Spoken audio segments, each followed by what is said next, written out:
Thank you for staying with us. Dr. Nemeka Obiareri joins us this morning to have a conversation around that. He is a development economist and investment banker. He joins us virtually. Thank you for joining us this morning, Dr. Obiareri. Thanks for having me. Well, you want to first of all respond to what you heard from the chairman of the Board of Trustees of the APC Professionals Forum on their conversation with the president. How assured are you? The truth is, for me, we are not heading in the right direction. And it's not a case of being assured or not being assured. You know, we are mostly reactionary to some of the issues that are bedeviling Nigeria. A reactionary approach to solving national problems will not work in a country that is so economically debilitated as Nigeria. Basically, we must be very proactive. You know, I just, for an example now, the NNPC crude for loan swap with Afro-Exim, where they borrowed $3 billion to shore up, to protect the Naira in their own words. And you and I know that $3 billion against crude will not go anywhere in helping to stabilize the Naira. The commodity markets, just like the FS market, is driven by the law of demand and supply. On average, Nigeria spends an average of about $4 to $5 billion on a monthly basis on import bills. 25% of these import bills are on refined petroleum products and mineral oils. And we have not yet found solutions to that particular problem. Basically, any sincere government, any sincere economist will tell you, just like the normal demand and supply cycle, for us to protect the Naira, you know, the Naira doesn't even need protecting. We must put in place the right and appropriate fiscal, monetary, governance, and institutional reforms, very robust ones, to shore up the supply side of the dollar. Now that you've gone to that, dollars will only fizzle out in 2 weeks, and the rally continues. Now that you've gone to that wing, perhaps a number of people may want to even understand what that whole borrowing of $3 billion means and where exactly is it heading. The argument in some quarters is, what's the job of the NNPC borrowing money to stabilize the Naira? How is that related, for instance, to the, related or different from the assignments of the CBN? Help people understand that, first of all, because there are those who are wondering, NNPCL stabilizing the Naira. Now that you've gone there, let's quickly talk about that. This is a continuation of what we saw under the Buhari regime. Dysfunctional mismatch, contrarian fiscal and monetary policy decisions. Basically, you rightly stated it. The CBN, what they just did was like borrowing against crude. They will borrow $3 billion, put it into the national pot, and then whatever arrangement or whatever solution they put in place, Afro-Exim using whatever SPV will be lifting crude. That is a lazy man's approach to economic management. Like I said, this $3 billion will just scatter for 2 weeks import, plus the corruption-driven demand that will take it out. And we are back to square one. Basically, what we should be asking ourselves, what do we do to shore up the supply side? Basically, how did we get to where we are today? In 2011, if you go and look at the record 2012, we are doing an average of about 2.5 million barrels of crude every day with condensate. What should concern this government is, how do we shore up oil production to ensure that we ramp up crude production to the level that we used to have it, looking at the current market price of the crude in the market.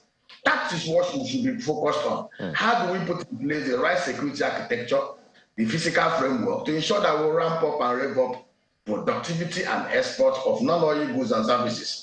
It's basic demand and supply laws here. But then, you know, that's not something, Doctor, my apologies for pausing. It's, you know, it's something that the government at various levels across a number of regimes have been trying to do, as the language being used, diversify the economy of Nigeria. And quite a number of efforts are being made to go in the direction of agriculture, among others. What exactly do you think we're missing, or do you think Nigerians are expecting too much too quickly? We are not being sincere about it. Let me tell you, if the foundation is faulty, there's nothing even the righteous can do. We are grappling here with serious fundamental issues. What we are applying to Nigeria economy is an elixir rather than putting a sustainable panacea. Our major problem lies foundationally on our constitutional and physical framework. Take, for instance, the issue of non-oil revenue. If you look at South African economy, 2021 breakdown, $126 billion revenue, $84 billion came by way of taxes. Our tax GDP is 8%. And South Africa is almost about 30%. And we are suffering from the relics of the command system that we inherited from the military regime between 1960 to 1966. This country had a physical, constitutional, governance, resource management, and the generation framework that allowed the constituent units to look inward to tap into the latent resources that they had. Nigeria is an economy that can actually produce and export nothing less than $300 billion worth of goods and services annually. If we juggle our constitutional and physical framework, we need to revisit the 2014 confab recommendations. That's the beginning point. Or if we don't want to revisit it, we have to convoke a national economic confab. We need to fix insecurity. There is no way you can put the 110 million active population, working population to work when you don't have the right security architecture. How did we have so much good security framework in 1966? The regions, the constituent units controlled most of the policing. We had regional police that was most efficient at the regional level. In fact, in 1964, the Eastern Nigeria police was so efficient that they had to recruit them to go to Congo Democratic Republic to go and make peace. We need to look at our foundational issues. For us to fix this country, we must tackle the fundamental issues. We cannot continue to apply elixir. Nigeria has the we have not been diversified. We have actually been diversified in emptiness, in rhetoric. Agriculture itself can give us almost about $100 billion to $200 billion income every year. But what are we even doing to diversify agriculture? In the real sense of it, farmers cannot go to farm because of insecurity. Processors cannot process because of power shortage and all other deformities that are hitting us here in Nigeria. If we are sincere to ourselves, we need to go back to what worked for us between 1960 and 1966. Yes, Mr. Obiari, you have asked an important question, what we're doing, and that's where I'm headed. The central bank has, tried to intervene and provided explanation in recent times. One that I recall immediately is the acting CBN governor saying that the crash of the Naira can be attributed to the diversion of diaspora remittances, and then it says it's clamping down on dollar speculators. That's on the one hand, and then whenever the price of crude oil increases in the international market, Nigeria proverbially catches cold. This speaks to such an extreme dependence on this foreign currency. Does it perhaps say that those managing the currency have an understanding, or is there anything else besides the explanations that they're providing that they can do to stabilize the Naira? We are being reactionary.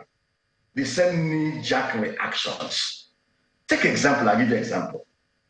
The United Arab Emirates and Singapore over the last 50 years have had a stable currency, local currency, the dollar. What did they do?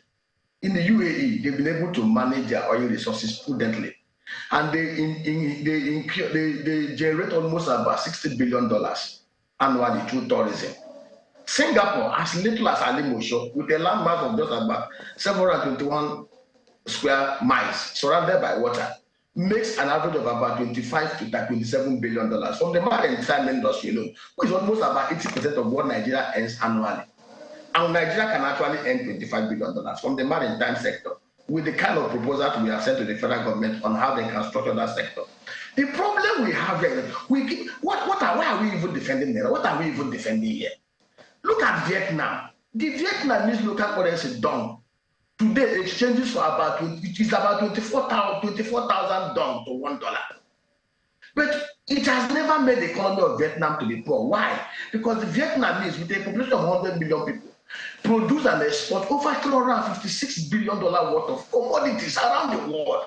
In fact, if you are an export-oriented economy, if you are a productive economy that is not import-dependent, the lower the value of your currency, the better for you to stimulate your exports. Chinese yuan is being devalued every day to give the Chinese advantage over the Americans because they are a productive economy. The problem we have, when I hear that they are spending billions to defend them, I get worried. Any serious government, this is basic economics 101, should be thinking about what do we do? What security measures? What physical measures? What constitutional reform do we execute to make Nigeria a productive economy where we can produce competitively and export? When we have so much supply of the dollar, nobody will be talking about corruption demand for dollar, speculative demand for dollar. If you're earning $20 billion on a monthly basis and the corruption and speculative demand is about $8 billion, Naira will always gain over the dollar. Speaking Basically, of which, what we are doing is we are repeating the same knee-jerk reaction that we have been doing over the last 8 years, and it will not help us. And perhaps in answering the question, Mr. Obiari, Mr. Femi Falana, constitutional lawyer, has spoken time and again about the concern that about the dollarization of the Nigerian economy. He has said specifically that Nigeria has no business selling crude in dollars. Is there any downside to experimenting with this proposal by Mr. Falana by demanding that, our international partners, patrons in crude oil, pay for dollars in Naira rather than, pay for crude oil rather in Naira rather than dollars? Falana is not an economist. With all apologies, he's not an economist. And this is a very basic. We are most times sounding like broken buckets. Between 1960 to 1966, go and look at our revenue stream. In the north, we had the cotton, the coconut, the granite pyramid. In the west, we had the cocoa. In the east, we had the limestone, the cement, the palm oil, and the rest of them. Are you aware that in 1965, Nigeria controlled 45% of the global crude palm oil market? Indonesia and Malaysia came to Nigeria decades ago to pick the settlers that they used to develop their palm industry. Today, between Indonesia alone makes about $37 billion from the crude palm oil. We abandoned the crude palm oil when we saw the fossil fuel. We abandoned the granite pyramid. We abandoned the cotton of the north. We abandoned the cocoa of the west. We generate less than $1 billion from cocoa. But Nestle, and some of those that process it into chocolate, makes almost about, is a $92 billion market, global market size. Basically, we need to go back to the foundations. Okay. We need to do where the rest started beating us. Right. We need to go back to the constitutional framework where the regions control their, even in taxation. You can't neutralize taxation. Let the regions collect their taxes, their VAT, and pay for 50% to the center. You will see how it's a long walk, one would say. Some people would say to what you're saying, and it's something. It's the desire of a host of Nigerians, including yourself. But speaking about the value of the Naira and everything being done to improve Nigeria's economy as a result, there are those who would always reference the CBN printing something in the region of 33 trillion Naira as being overtly or covertly responsible for the value that the Naira has now. What's your take on that? Well, that is the truth. They printed 22.7 trillion without even the approval of National Assembly. What did they do with those monies? Let me tell you this. Go and check the movement of the dollar. At the end of every fact and jack sharing, Naira most of the political exposed people begin to use the Naira to chase the dollar. The demand for the dollar in Nigeria is driven by over 50% by corruption.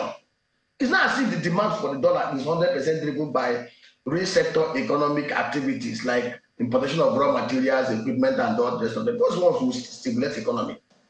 Yes, we've made a case for this. We should criminalize use of dollar cash in Nigeria. You are not supposed to be using dollar cash in Nigeria. Anything above $5,000 transactions, you attract a penalty of 1 year imprisonment without option of fine. If you want to transact in dollar, open a DOM account and do transfers. It will even help the security agencies and the regulators to monitor the flow of the dollar and the Naira. So I think we should look at that.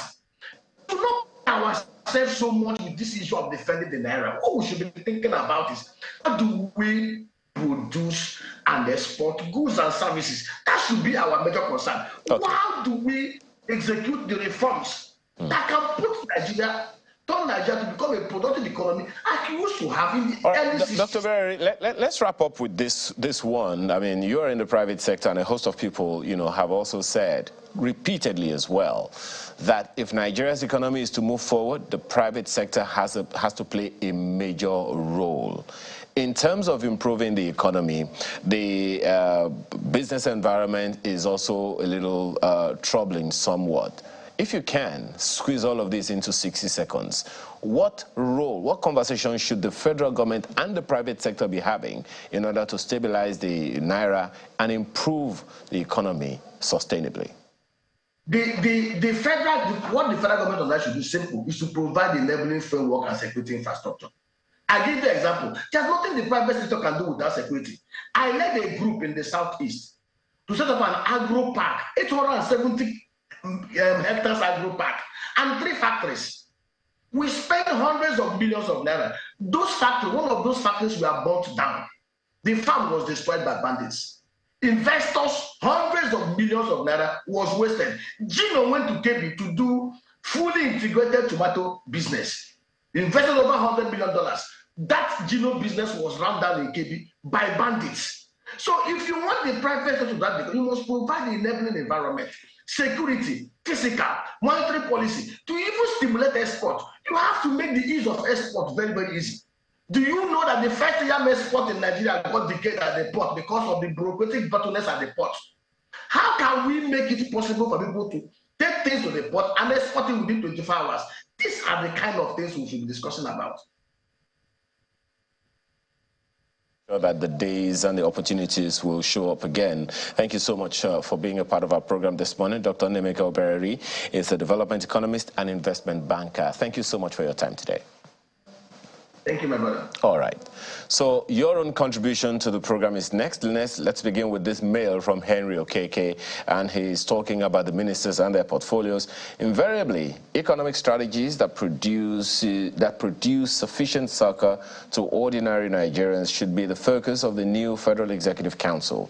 The portfolios are interlaced, interwoven, and therefore they are expected to work jointly and severally for national development.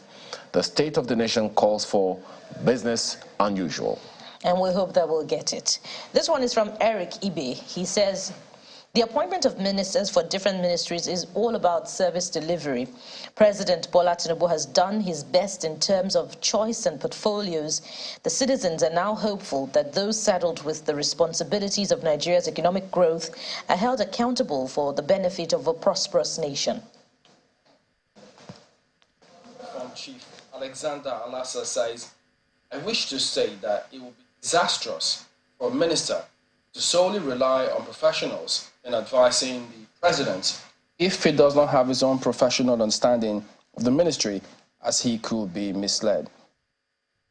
I also want to beg the FCT minister to please lighten up Abuja, as it is so dark coming into Abuja from the airport at night, which is a security issue and sends the wrong signal about the capital of Nigeria. I'm sure that the new minister, well, I think don't they have to be sworn in first? Well, yeah, they will be, but he's minister what designate now. I'm sure he knows the work that he has on his hands. Well, this is from looking at a number of tweets now. Henry Awunonu says, without assigning achievable targets, measurable indicators, strict supervision, and most importantly, citizen participation in their governance, the expected outcomes will not be delivered. Nigerians will be patient with them, but not forever. And this is from Professor Nakena. He says, on the one hand, the government says they're opting for a free market economy, where market forces of demand and supply will determine the prices of goods and services. And next, we're taking crude for dollar loans to stabilize the forex. We must be patient and forego voodoo economics by allowing Naira find its true value amidst floating of the Naira. Well, we hear you. We hear you all, and please do keep them all coming. Well, that is the show today. Thank you all for your time and thoughts. We'll see you next time. I'm Chamberlain. So. Well, it's a day to Friday. I'm sure you're counted up. Maybe you are, as I am. Well, thank you for watching today. I'm Maukwe Ogun-Yusuf. Well, Maukwe, I definitely am counting down. Thank you so much for watching. We'll be back again tomorrow. I am Bukola Koka. Do have a productive day today. I'm Ayo Makinde. Have a wonderful day.